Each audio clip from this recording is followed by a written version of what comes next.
Hello, this is my lab 2. This is the script. First off, for a brief hardware description, we have our ESP32. We have our 3 volts connected to the plus power rail, the ground connected to the minus power rail, all which is connected to our potentiometer.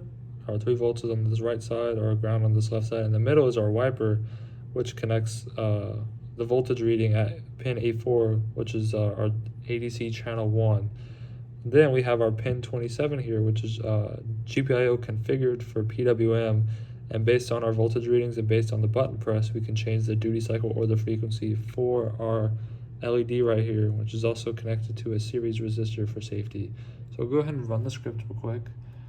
So part 1 will go ahead and pop up, and we'll enter our date. We'll say 2024, 10, say 7, 6, say it's 7, 30, and then for seconds and microseconds we'll say 0. So we'll come back to that in 30 seconds to see the time, but we see our LED is blinking at 10 hertz, and we see that at 50% duty cycle.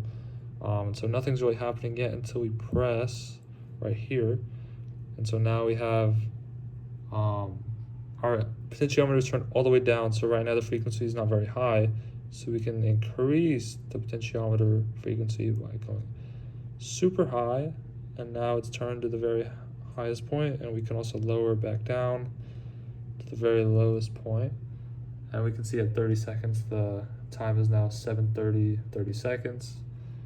And so we'll go ahead and put the frequency about middle. We'll go ahead and change it to potentiometer now controls the duty cycle. So we'll go ahead and change the duty cycle. It's off. And then we can increase it more. So the brightness is now it's all the way high.